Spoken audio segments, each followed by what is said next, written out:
Bonjour, bonsoir et bienvenue dans ce magazine sociopolitique Perspective. Aujourd'hui, je suis très heureux de recevoir un conflit. Ce n'est pas des modèles pour nous de démocratie, c'est pas par là. C'est dommage qu'ici au Congo, qu'on n'ait pas de modèles. Quoique Tshisekedi en a été un et que Katumbi a donné un bel exemple, alors que les négociations étaient bloquées, à la CNCO, il a dit, ne bloquez pas le Congo à cause de moi, allez-y, mon cas à moi sera résolu plus tard. Donc je ne dis pas que le rassemblement est miné en son sein, je commence par un principe d'ordre général pour dire qu'il y a toujours des rivalités de pouvoir, qu'il y a toujours des tensions dans des groupes, mais cohésion est là, l'homogénéité est dégagée autour de ces quatre groupes, c'est une locomotive qui va amener les autres à aller de l'avant. Mais c'est tout autant, quand je te parle aujourd'hui, tu regardes la France, c'est un modèle de démocratie.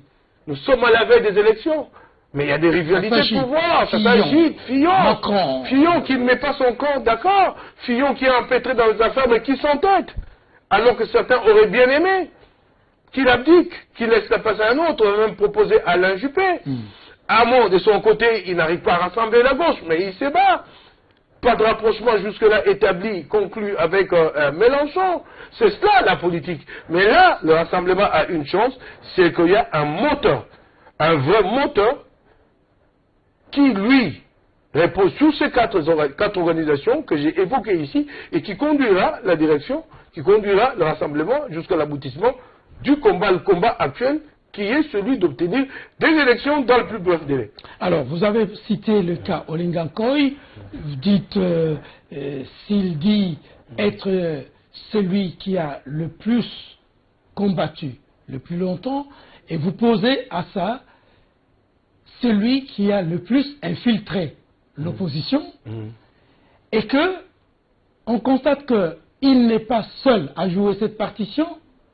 Il y a Olenga Nkoy, oui, mais il y a aussi de l'autre côté Kiakwama, Kizitu, puis il y a même Roger Lumbala, Roger Lumbala, oui. et ainsi de suite. Finalement, quelles leçons vous tirez de ce qui peut advenir, puisque vous le reconnaissez, que ces crises pourront revenir? En français, on dit, il n'y a pas un sans deux, pas de deux, 103, j'en passe de meilleurs. Je ne vais pas m'éterniser longtemps sur ces individus, mais je connais un peu le parcours de chacun d'entre eux. Olenga Nkoy, n'en parlons pas. On sait ce qu'il a fait de 2003. Il a été l'artisan. En tout cas, il a joué un rôle dans le montage pour éliminer Tshisekedi au profit des Zaïdis. Il est passé sur RTGA pour dire que Tshisekedi avait refusé de faire le déplacement de Kinshasa. À l'époque, Tshisekedi à Djobour, en Afrique du Sud, alors qu'un avion avait été affrété par le pouvoir. Ce qui était faux, c'était juste pour justifier dans l'opinion l'élection à venir de Zaïd Ngoma dans les locaux de la MONUSCO. C'est vraiment dommage, on connaît cet homme, invité spécial du chef de l'État aux concertations nationales, pour un opposant, un tel statut, je me demande comment il a pu l'obtenir. Il y a beaucoup à redire sur ces gens, comment ça s'appelle, Kiakwama, tu le vois, il y a une grosse calvitie, tu dis, chez nous ça signifie sagesse, mais c'est chaque cheveu qui est tombé qui correspond à un coup politique. Alors tu peux compter combien de coups politiques il a fait au nombre total de cheveux qui sont tombés. C'est cela. Comment il s'appelle? Lumbala. Mais ça c'est le mercenaire typique. Il n'a jamais eu une ligne. Je connais l'homme. Moi je l'ai connu dans les années 90, il était ici, représentant de l'UDPS, et quand Tshisekedi se sépare d'avec Kibasa, il a allé Kibasa. Je l'ai entendu avoir de propos très injurieux avec quelqu'un dans les réseaux sociaux pour traiter son autre de malheureux. Mais qu'est-ce qu'il lui a fait pour acquérir tout ce qu'il a aujourd'hui, voiture et véhicule? Il a déjà travaillé où? Tout ça, c'est sur le sang du Congolais.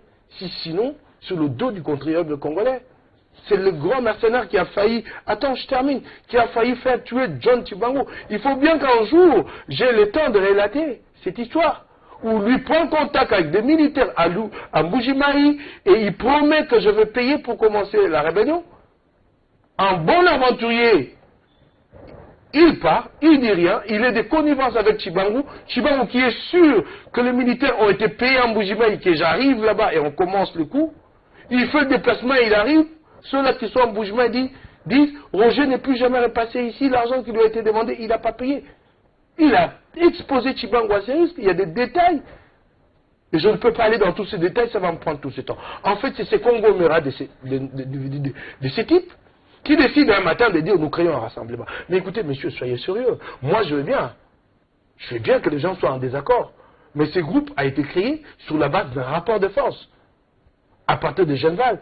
Si vous êtes en désaccord, quoi de plus normal, vous, des partis et de dire nous créons notre groupe à nous qui s'appelle tel. Puisque vous dites que ces ici ont versé dans l'illégalité. Et votre façon de procéder là, c'est pour ce que vous voulez essayer, vous voulez tenter. Et c'est cela la légalité. Avec des gens pour qui j'avais de respect hier, je me pose la question aujourd'hui de savoir s'il n'est pas pire que les autres. Matungulu, il arrive ici, le candidat président et tout de suite, il nourrit des ambitions de passer Premier ministre. On comprend qu'il n'a pas d'argent pour financer sa campagne. C'est ça la réalité. En fait, chez les Congolais, tu n'as jamais de gens vrais. Ils sont tous faux. C'est pas normal. Quelqu'un crie, parle, il te développe un bon discours. Quand tu grattes un peu, il a tout faux. C'est cela ce qui est dramatique. Alors, ce n'est pas ces petits groupes que je reconnais comme dissidence. Il y a une dissidence.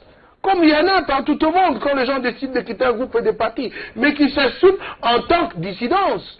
Quand vous parlez de dissidence, donc vous ne croyez pas à ce mouvement retour, à cette réunion où tous les dissidents, comme vous les appelez, étaient présents et ont réitéré, renouvelé et même confirmé leur fidélité aux grandes options. Ils ne sont pas tous revenus. Il y a Lisanga, un autre encore. Écoutez, je ne vais pas m'attarder sur lui. C'est terrible vraiment en termes de morale sur le plan politique. Lisanga, de plus en plus les gens disent qu'Akwama revient, il ne revient pas. Certains disent qu'il est hésitant, mais en tout cas son jeu est très ambigu. Je ne comprends pas à quoi il joue. Mais moi je ne souhaite pas le retour. Je ne souhaite pas le retour, je ne vois pas ce que le rassemblement fait. Peut-être pour des besoins de cohésion, puisqu'il faut montrer l'image d'un groupe uni. Il faut fédérer. Je comprends les soucis de Félix et je comprends que Moïse Katumbi, depuis l'extérieur, pousse à ce qu'on aille vers cette fédération. Mais moi, quand j'analyse les forces en présence, quand je vois, je dis Olerankoy, Kiakwama, Matungulu, Roger Lumbala, présent ou pas présent, dans le rang ou dans le pas le rang, je ne vois pas ce qu'ils apportent. Je suis désolé. Je ne vois pas ce qu'ils ont apporté par le passé dans le combat politique, ou en termes de rapport de force sur le terrain, ou en termes de contribution sur le plan d'idées. Il y a des gens ici qui n'existent que parce que nous sommes là dans le débat politicien. Je te jure, je te le dis aujourd'hui, et ça c'est Kabila qui nous a menés là, nous sommes maintenant dans un abrutissement total, nous ne parlons plus du développement du Congo. Nous ne parlons plus de la projection, ce que le Congo doit devenir. Nous ne parlons que de Senko, que du dialogue. Mais je t'ai dit ceci, les jours où nous sortons de cet abrutissement dans lequel ce régime nous a plongés, et nous que passons au vrai débat, les débats sur les intelligences, les débats sur des idées, sur des projets programmatiques, il y a des gens éliminés d'office, à commencer par Laurent Koy. Éliminés, il ne viendra plus sur un plateau télé, il ne vient plus. Il ne viendra pas, tu vas l'inviter, il ne viendra plus. Ça c'est sûr. Alors, ces gens, je ne les ai pas vus dans n'importe quel domaine que ce soit. Je ne les ai pas vus. Je ne vois pas ce qu'ils apportent au rassemblement. C'est des bois morts qui ne cherchent qu'à se repositionner. Puis ils partent. Ben, tant mieux. Ils peuvent partir, à mon point de vue. Alors, M. Moukébaï, est-ce que finalement, le problème n'est pas au sein même du rassemblement? Parce qu'au sortir de Genval, vous n'aviez pas un agenda programmatique électoral. J'ai reçu un membre qui venait du Genval, il me dit, je lui demande, qu'est-ce que vous avez apporté du Genval? Il dit, nous avons apporté l'unité de l'opposition. Je lui dis, pour quelle finalité? Avez-vous poussé la réflexion sur la stratégie amenée sur l'alignement des candidats? Il dit, ça viendra. Est-ce que ce n'est pas là, entre autres, le problème? Je vais te le concéder, Luc. Il y a eu des aléas et il y en a encore. Ça, il faut le reconnaître. Le rassemblement est né avec certaines malformations congénitales. Voilà. Je dois être objectif. Qu'est-ce qui se passe? C'est que pendant que nous nous préparions, nous, à avoir des élections dans ce pays, et à battre Kabila à ces élections et son camp, qu'est-ce qui se passe? C'est que nous nous retrouvons dans une situation où les horizons sont bloqués, sombres complètement. Plus possible d'organiser les élections. Et à ce moment-là, l'opposition est quasiment éclatée. Tu as d'un côté Tshisekedi qui avance et l'UDPS dans des négociations avec Kabila, et tu as de l'autre, ici à Kinshasa, la dynamique de l'opposition. Kamere et les autres qui disent non aux négociations. Et tu as Katumbi qui travaille sur un volet diplomatique en souterrain, sans que les gens le sachent, parce qu'il a commencé son travail depuis 2011, même plus loin encore. Moi, je suis au courant. Un jour, peut-être que je viendrai sur ces plateaux pour te dire les synergies que nous avons développées ensemble déjà à l'époque. Katumbi travaille sur un front diplomatique à l'extérieur, efficacement. Nous sommes dans cette situation, puis tombe comme un couperet pour le régime, la résolution 2277, qui met la pression sur nous tous pour aller au dialogue. Il y a une nécessité de se mettre ensemble. Avant toute autre chose, il faut reconnaître ça. C'est une force, c'est une faiblesse. En ce moment, il faut se mettre ensemble, faire bloc pour créer un rapport de force et obliger Kabila à négocier, à faire des concessions. Je reconnais quand tu dis qu'il y a eu des faiblesses.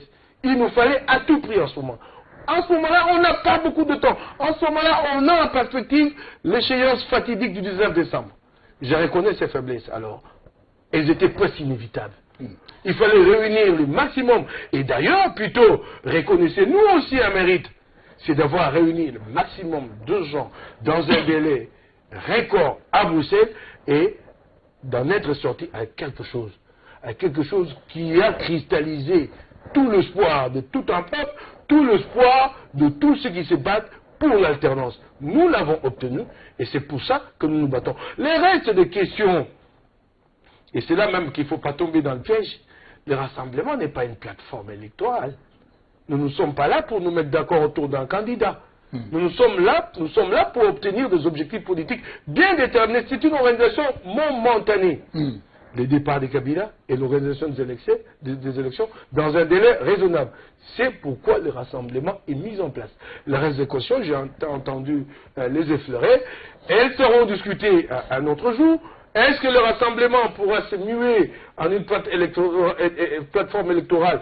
Ce sont ces sociétaires qui décideront. Si les gens ne se mettent pas d'accord, chacun sera candidat de son côté.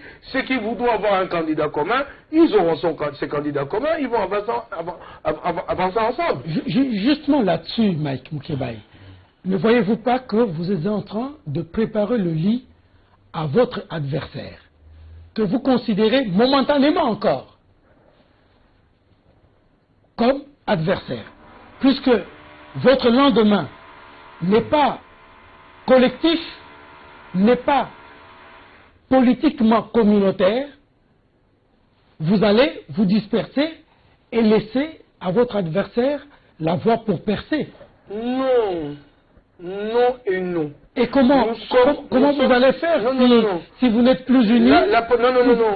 Si vous ne constituez pour le moment que un puzzle dont les pièces ont été collectées, les unes à gauche, les autres à droite, d'autres encore un peu au centre, j'en passe et de meilleurs. Non, écoute. Pour l'instant, les objectifs principaux, c'est entre autres obtenir l'organisation des élections dans un délai raisonnable. Quand je parle d'un délai raisonnable, aujourd'hui, la perspective c'est décembre 2017. J'entends beaucoup de gens émettre de réserve sur le respect de ces dates. J'ai dit nous ne sommes pas en retard. Je le démontrerai si nous en avons l'occasion sur ce plateau. Et tout de suite, nous obtenons ces élections. Elles sont organisées. Le rassemblement est obligé de se remettre en cause. Parce qu'au départ, il n'a pas été une plateforme électorale. Alors tu ne peux pas, moi, ici, là où je suis avec toi, préjuger de qui acceptera la candidature de tel ou de tel autre. Ça sera discuté, tant mieux. Moi, je ne dis pas que forcément le rassemblement va voler en éclat. Il peut se renouveler autour d'une candidature commune, si les uns et les autres se mettent d'accord. Mais s'ils ne se mettent pas d'accord, à chacun sa candidature. Et la plus grande difficulté, c'est que Kabila nous a piégé et qu'il a piégé la démocratie, et que nous sommes là dans la logique d'une candidature, d'une élection présidentielle à un tour. Vous savez, et tu sais que c'est l'élection à des tours qui favorise plus le rassemblement au second tour. Ah là, ça sera difficile. Ça dit d'abord sur le plan des faits. chacun ayant ses ambitions, il sera difficile pour une élection à un seul tour de mettre tout le monde d'accord. Donc, les moments venus, les gens discuteront. Ou le rassemblement survivra à ces tournants, ou il ne survivra pas. Ce sont les sociétaires qui vont discuter et décider le moment venu. Alors, les sociétaires vont discuter. Visiblement, avec la crise actuelle, cela sème en chacun d'entre vous le doute sur l'autre, l'incertitude du lendemain. Ne trouvez-vous pas que le moment venu, vous n'aurez que les yeux pour pleurer ou la langue pour regretter la bêtise politiquement qui aura été commise? La bêtise laquelle? Je ne comprends pas très bien la question. La bêtise de n'avoir pas véritablement fédéré pour faire face, vous dites, non. Ce sera l'élection en un seul tour. Oui, c'est cela la plus grande difficulté. Oui, parce que dans cette formule, celui qui aura le mieux disant, même s'il a 10%, si c'est lui qui a le plus grand taux, mais je suis d'accord avec toi, j'ai dit ceci, que cette question sera débattue le moment venu. Le rassemblement n'a pas été créé pour porter la candidature d'un de ses membres. Très bien. Fut-il Moïse Katumbi, fut-il Félix Tshisekedi. Les moments venus, les uns les autres en discuteront. Mais ça ne signifie pas que je suis en train d'éviter la question, ou que le rassemblement volera en éclat le moment venu. C'est une question à discuter les moments venus. Alors, parlons de la donne temps. Dans les options qui avaient été levées au centre interdiocésain, il avait été dit que on fera des évaluations trimestriellement. Un trimestre est en train de passer. Nous sommes au mois de mars. Rien de ce qui a été levé comme option au centre interdiocésain ne semble même connaître son début de commencement. Est-ce que vous tenez compte du temps? Un auteur disait, la chose la plus moche dans la vie, c'est l'inconscience inconsidérée de notre inéluctable finitude. Nous sommes des êtres qui vivons pendant un temps. On n'attendait pas la mort de Tshisekedi. Et sa finitude corporelle, matérielle est arrivée. Voilà, ça nous fait tomber dans une crise qu'on n'avait pas préparée, qu'on n'avait pas projetée. Et vous, dans le rassemblement, vous ne voyez pas ça. Mais attends, je vais d'abord te dire une chose. C'est pour une fois que nous avons une opposition intelligente et vraiment stratégiquement capable d'anticiper à tout moment. Et c'est ça même ce qui a fait que nous avons mis Kabila en difficulté. Longtemps, il a pensé qu'il a été le maître du jeu, et là, nous l'avons bloqué et contraint à des négociations. Ça, c'est formidable. Il faut reconnaître ça à l'opposition. Le mérite à Moïse Katumbi et à Etienne Tshisekedi, et aujourd'hui avec le nouveau leadership du rassemblement. Mais revenons maintenant à ce que tu dis pour te démontrer que cette question est prise en compte. En fait, le processus lui-même, il faut comprendre comment il se déroule, comment il se déroulera. La révision du fichier électoral avait déjà commencé, a commencé l'année dernière, ira jusqu'au mois de juillet. Donc, retiens, que le public retienne que jusqu'en juillet, tout ce qui se passe ici n'affecte en rien le processus. En rien le processus. Que l'étape, la première et la plus importante, c'est la révision. C'est elle qui est fastidieuse, qui prend le plus de temps. Si nous avons les fichiers révisés en juillet, il est possible d'avoir des élections décembre 2017. Ça veut dire et à partir de juillet, ce qui reste à faire, c'est quoi? C'est quelques lois à adopter. En une semaine, en 2 mois, en 1 mois, s'il y a une volonté politique, répartition des sièges et tout le reste, ça peut être fait, réalisé. Donc il n'y a pas de souci à se faire. La question, c'est de mettre le plus tôt possible, mettre le plus tôt possible les CNSA en place, puisque sa mise en place, son fonctionnement, demandera une législation particulière. Il faut une loi pour que les CNSA fonctionnent. Donc, il faut compter qu'avec la session ordinaire qui va commencer, d'aller vite pour que la loi sur la CNSA soit édictée et que les CNSA deviennent effectifs. C'est peut-être là les soucis à se faire. Mais je crois que d'ici la fin du mois, retour de sa tournée diplomatique, les choses de Félix Tshisekedi, les choses seront plus ou moins claires. Je ne pense pas que nous terminerons le mois d'avril, sans avoir mis en place le gouvernement issu de l'accord de la CENCO. Parce qu'en réalité, les gens ne le comprennent pas, il y a une épée de Damoclès sur la tête de Kabila. C'est que son sort est scellé, le monde a dit qu'il est hors de question qu'il dirige encore le Congo, et que lui, il essaie, et que les agitations de ces affidés ne changeront rien. Tout ce qui tourne autour de lui n'y changeront rien. Regarde comment il a décidé de faire des concessions. Les gens étaient à la CENCO, ils criaient, ils pensaient qu'ils étaient des plénipotentiaires, Alexis Tambo Mwamba, Lambert Mende, et puis un matin, Kabila a décidé de faire des concessions. D'abord, c'est lui qui a appelé les évêques. Ce n'est ni Tambo Mwamba, ni Omari, ni Mende. Il a dit aux évêques, faites quelque chose pour moi. Donc il sait c'est à quoi il s'attend. Si un compromis politique n'est pas trouvé, si les élections ne sont pas organisées, ou si d'aventure il est poussé à cette folle idée d'organiser un référendum, il sait ça, ce qu'il attend. Et c'est pourquoi quand il décide finalement de faire des concessions, il les décide seul, il ne consulte personne. Alors, puisque vous le reconnaissez si bien, mais moi, ce comportement de Joseph Kabila, je le range dans la même logique qu'il l'avait dit, je crois, en 2009, quand on voulait tripatouiller avec la Constitution. Il a lâché une phrase qui m'est restée indélébilement collée dans la mémoire. Je cite, « Ne faites pas de moi un dictateur ». Ben, j'ai beaucoup aimé sa phrase, mais je remarque qu'il n'a pas pu nous donner des élections dans le délai constitutionnel. Je remarque que les institutions de la République ne fonctionnent pas correctement. Je ne sais pas si je vais parler de dictature ou pas. Je remarque que l'ANER, les services de renseignement, s'immiscent dans des affaires commerciales, dans des affaires civiles. Je remarque ça. C'est bien beau que le président ait dit ne faites pas de moi un dictateur.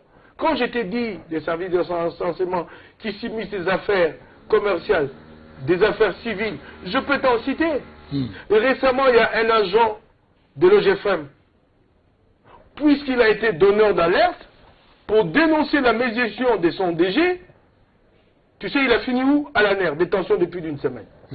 Jean-Cyrus Mirini, heureusement qu'il a été libéré. En ce moment où nous parlons ici, toi et moi, il y a un homme d'affaires gabonais, Joseph Agano. Il est dans le 12e mois de sa détention dans les locaux des services de renseignement pour une affaire commerciale avec le ministre Bahati Lukwebo. Est-ce que tu comprends? Ne faites pas de moi un dictateur. Nous sommes quoi? En démocratie ou en dictature? Si des hommes libres, des citoyens ou des expatriés qui ont cru au Congo, qui sont venus travailler ici, sont arrêtés injustement, illégalement, par des services qui n'en ont pas la compétence, nous sommes en quoi? En dictature ou en démocratie? C'est cela. J'ai dit, oui, belle déclaration d'intention, comme on dit, même l'enfer est pavé de bonnes intentions. Mais dans la pratique, qu'est-ce que Kabila nous a donné? Dans la pratique au quotidien. C'est cela la grande question. Alors, j'ai un souci, hein, parce que dans votre grille d'analyse, vous faites incomber tout à Kabila, comme si, puisqu'il est chef de l'État, il doit répondre même des sottises qui se commettent dans le coin, même des violations des droits de l'homme que les ailés du système commettent. Je vais te donner la réponse à deux niveaux. D'abord sur le plan constitutionnel et sur le plan politique. Sur le plan constitutionnel, il est le garant du bon fonctionnement des institutions. Quand les services de renseignement commencent à se mêler des questions d'ordre commercial qui ne concernent pas leur mission au départ, il y a un problème. Donc là, c'est la réponse constitutionnelle. Les prérogatives de Kabila. Sur le plan politique, quand le mandat de Kabila se termine en 2011, ce premier mandat, qu'est-ce qu'il fait? Il monte sur son cheval, il fait le tour du pays. Qu'est-ce qu'il a en main? Le bilan. Mon bilan, ben alors, il doit répondre du bilan. C'est cela, non? Il revendique un bilan pour une nouvelle élection. Et maintenant, quand moi je parle de lui, tu ne veux pas que je mette tout sur son compte. Mais je crois tu veux que je mette une partie sur son compte et l'autre partie sur qui? C'est sur lui, c'est son bilan. Mais parce qu'il y a des acteurs à différents niveaux qui agissent et leurs agissements produisent des effets. Je te dis, quand il y a un dérapage, un jour, un débordement, un seul jour, une fois, ou une fois tous les 2 ans, on peut comprendre. Mais quand c'est de manière systématique, alors là, ça pose un problème du fonctionnement des institutions. C'est à Kabila d'y remédier. On corrompt. On dit oui, oui, vous allez en France, là, François Fillon aussi, et plein de dons dans les affaires. Mais en France, quand ça se passe, la presse dénonce. Et la justice interpelle. Mais quand ici, un ADG, celui de la SNEL, transfère l'argent de la SNEL, 15 millions de dollars dans un compte à Dubaï, dont j'ai le numéro, et que j'en parle à la télé et que ça n'émeut personne, surtout pas Kabila, tu veux que je dise quoi? Que je mette ça sur le compte de qui? C'est cela le grand problème. Une faute qui peut être considérée comme une responsabilité individuelle à un moment donné, un moment M, oui. Mais quand c'est cela la pratique de tous les jours, et que Kabila met en place, nomme un conseiller spécial appelé Luzolo Bambi, en matière de lutte contre la corruption, et que le Premier ministre prive le même conseiller des moyens de fonctionnement, tu veux que je donne la responsabilité à qui? À Kabila? Est-il pas au courant que Matata avait privé que mon jour d'aujourd'hui, Luzolo Bambi n'a pas le moyen de sa politique? C'est cela. J'attribue la responsabilité à Kabila. C'est son bilan. Quand le bilan est bon, il en est fier. Quand il n'est pas bon et qu'on veut le lui attribuer, on dit non. Non, c'est pas ça. Alors, tout à l'heure, vous analysiez la gestion du temps. Vous avez dit, au plus tard, au mois d'avril, on aura mis sur pied les résolutions du centre interdiocésain et que, dans l'entretemps, au même centre interdiocésain, l'opposition a levé certaines options par rapport à la CENI. Aujourd'hui, déjà, la CENI est dans le Grand Bandundu. Est-ce que ce que vous avez dit concernant la CENI, qu'on devait restructurer la CENI, que vous devriez placer vos éléments dans la CENI, est-ce que c'était tout simplement des gesticulations politiques ou est-ce que c'était des positions sérieuses, puisque la révision du fichier électoral était l'un des problèmes déjà posés à l'époque? Ça veut dire que vous faites confiance en la révision du fichier électoral tel que la CENI est en train de la faire. D'abord, sur cette question du fichier, beaucoup de gens se posent des questions, mais l'opposition tarde à faire aboutir l'accord de la CENCO et nous n'aurons pas le temps. Pendant ces temps, Nanga procède à la révision du fichier, peut-être qu'il est en train de trafiquer les nouveaux fichiers, mais c'est bien simple. Quand tout ceci sera terminé, quand nous serons au terme de ce processus de révision, il y aura un audit. On n'ira pas aux élections avec ces fichiers tels que Nanga va nous les présenter. C'est impossible. Nous ne sommes pas quand même de la dernière pluie pour dire bravo Nanga, tu as bien fait le travail. Nous, il y aura un audit indépendant qui va nous départager, nous mettre d'accord là-dessus. Ok? Mais sur la question des postes à pouvoir, remplacer... Non, ça c'est une question, j'ai dit, s'il y a une bonne volonté, c'est en une journée que ça réglé. L'UDPS est représenté là-dedans par un certain, comment on l'appelle? Comment il s'appelle? Kalamba ou Kalamba... Hein? Ben, il suffit que l'UDPS décide, il dit, à la place de Kalamba, j'envoie tel. Lui, le MLC est représenté par Madame Micheline sur l'intégrité de qui j'ai beaucoup trop de réserves. Je ne sais pas comment Bemba a pu envoyer une homme comme celle-là à la CENI. Ben, le MLC n'aura qu'à décider. L'UNC a un délégué là-bas comme Gustave Omba. Ben, c'est un garçon qui s'est toujours bien battu pour la démocratie. Si l'UNC décide de lui renouveler la confiance, tant mieux. Si Kamere lui retire la confiance, il lui remplace par un autre. C'est une question d'heure, une question de jour. Il n'y a pas de souci à se faire de ce côté-là. Alors, nous allons assez rapidement, il ne reste que 5 minutes. Aïe, aïe, aïe. 5 minutes. Très rapidement, Pierre Lumbi, du moins ses avocats, vont en justice contre Fidel Babala, qui l'accuse d'avoir été responsable de la sécurité du Kabila, et en ce titre, il pense qu'il ne peut pas briller le poste que lui confère le rassemblement. Et ses avocats est en justice. Ben, écoute, moi je crois qu'à un moment donné, ça va s'arrêter, que ça n'ira pas jusqu'à un règlement par devoir judiciaire. Mais c'est une polémique qui n'a pas sa place. Numbi est resté longtemps aux côtés de Kabila, mais il y avait quand même chez cet homme depuis très longtemps, depuis des valeurs pour lesquelles, en tout cas, moi j'avais du respect pour lui. Quoi qu'il était de la majorité, il y a des cadres de la majorité qui m'inspirent du respect. Ils ne sont pas tous aussi mauvais, aussi faux. Remarque ceci, je ne sais pas si vous, de la presse, vous y prêtez attention. Le seul parti en République démocratique du Congo qui dispose d'un siège qui ne soit pas propriété de son leader, c'est l'MSR. Les sièges sur l'avenue Kassavubu vers Station Ma Campagne a été acquis avec les cotisations des cadres membres du parti. Ça signifie que c'est un parti qui croit au Congo, qui croit en son avenir, qui croit en un idéal. Et ça, quelqu'un le fait pendant qu'il est de la majorité, vous ne pouvez pas vous incliner, tirer votre chapeau. Vous ne trouvez pas que ça, c'est fondateur? Un élément, un autre. Lumbi qui est aux côtés de Kabila, avec un certain nombre de cadres du MSR, il décide d'aller en contradiction, d'entrer en contradiction avec Kabila sur la question fondamentale du respect de la Constitution. Bien avant 2011, il est le premier à Kingakati, une réunion de la majorité. Bolenge Tenge prend le courage, et nous, mon journal à l'époque, avait publié les comptes rendus confidentiels de cette réunion. Ce qui d'ailleurs nous a tué tous ces ennuis, parce que nous avions l'habitude de publier des documents confidentiels, des infos confidentiels sur cette majorité.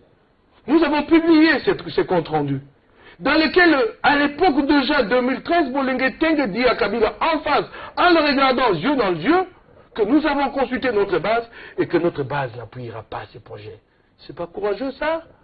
Et puis un jour, Kabila, où la majorité dit, monsieur, c'est fini, nous ne voulons plus de vous. Et tous ont accepté de démissionner. Tu peux t'imaginer ça? Tu as déjà vu ce bel exemple d'une démission collective en bloc, de gens qui renoncent à tous les postes, et tous alors, comme je dis tous. Ça n'attire pas du respect, ça ne peut pas nous amener à dire, ceux-là, nous pouvons composer avec eux. Tant mieux si certaines de l'opposition n'y croient pas, libre à eux. Mais moi, je trouve qu'il y avait déjà des valeurs chez cet homme-là, dans son équipe, dans son parti, bien avant ces rapprochements, et au jour d'aujourd'hui, ces mariages avec l'opposition, autour d'un idéal commun, celui d'assurer l'alternance. Alors, on va peut-être terminer par là. Cette réaction de la communauté internationale, le Conseil de l'Union européenne, intervient dans la question congolaise, dit d'accord avec la nomination de Pierre Lumbi, consort, la SADC vient et on dit la mort de Tshisekedi ne peut pas constituer un obstacle pour le processus démocratique, notamment électoral, en cours. Enfin, la crise dans l'est de la République démocratique du Congo, la MONUSCO ici chez nous, 17 ans au total. Vraiment, je vous demanderai un super effort d'essayer de confiner tout ça et de tirer la leçon. Et on va terminer par là. D'abord, la MONUSCO, sa présence prolongée indéfiniment en République démocratique du Congo, s'explique par quoi? Par la faillite du régime. Vous bâtissez une armée, vous assurez l'alternance démocratique, la MONUSCO fout le camp. Elle n'a rien à voir. Vous croyez que ça plaît aux Nations Unies de continuer à dépenser énormément autant d'argent? Ah non. Sa présence ne s'explique pas une chose, l'incapacité du régime à stabiliser la RDC. À l'est de violations des droits de l'homme, violations massives des femmes, c'est ça le problème. Et puis, à un moment donné, j'ai cru entendre c'est sous-entendu dans ta question. Donc, mais elle est là, la MONUSCO, mais à l'est, c'est pas toujours stable. Elle est là en appui. Elle est là en appui, en appoint. Qu'avez-vous fait vous-même du processus de réforme de l'armée? Alors, faut-il la maintenir? Ce que je t'ai dit, c'est que le monde pense même que si elle n'est pas là, ça serait pire.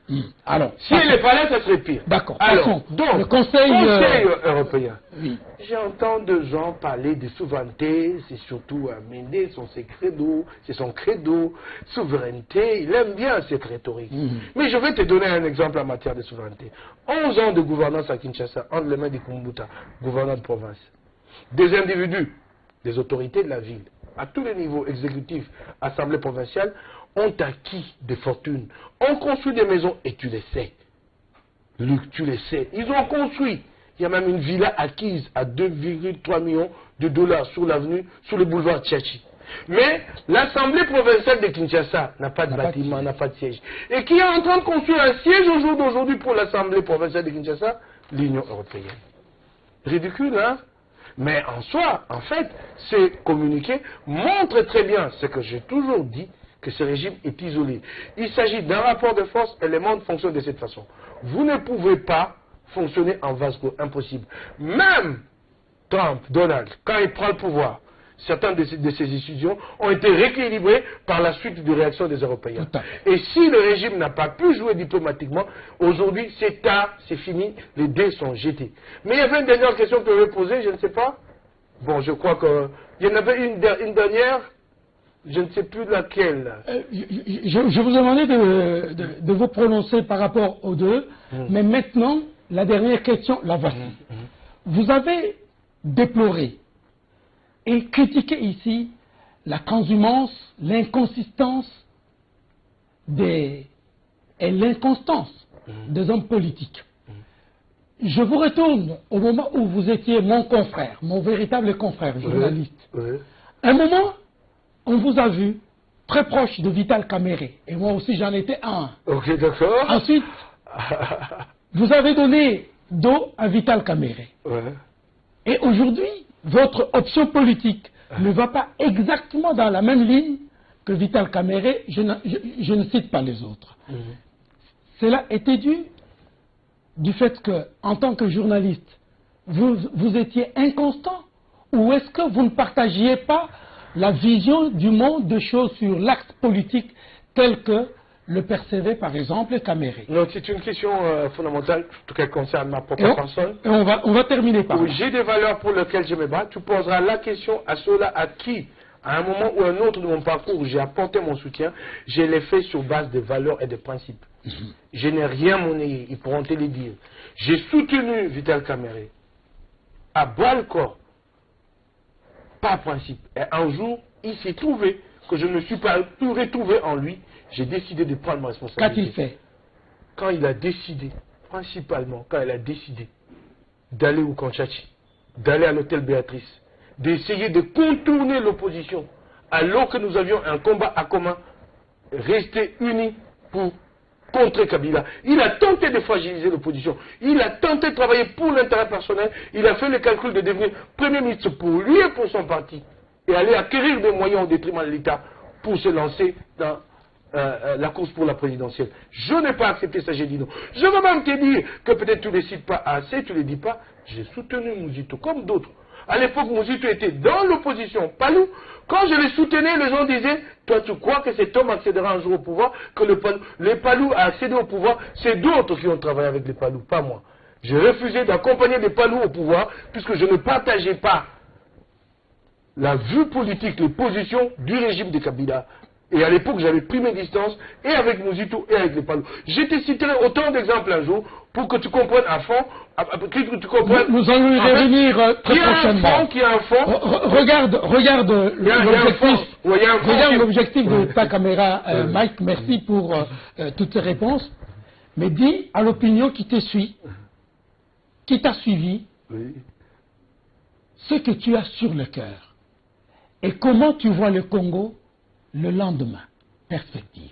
Ce que j'ai sur le cœur, moi, mon Kebaï, c'est que je suis né ici, fils de modeste famille. Ma mère a vendu du pain pour que j'aille à l'école. J'ai sur le cœur un nouveau Congo. Et je promets aux Congolais que moi, je me battrai pour ce Congo-là. Et c'est pourquoi je me bats. Je sais qu'il y a beaucoup d'incompréhension de gens qui disent il est extrémiste, il est fou, mais j'ai des idées claires. Et une intelligence que j'ai acquise ici. Quand je parle souvent, les gens pensent que j'ai étudié en Europe. Je suis fils de famille modeste. Et je rêve d'un Congo, un nouveau Congo pour nos enfants. Et ce combat-là, je le mènerai. Si ce combat m'amène un jour à donner ma poitrine, donc à mourir, je le ferai. De tout cœur, Mike Moukébaye, je te remercie. Et ça a été un grand plaisir pour moi de t'avoir, de vous avoir sur ce plateau. Tu vois, je confonds les moments où on est en aparté sur le plateau. Donc, merci beaucoup. Et à la prochaine.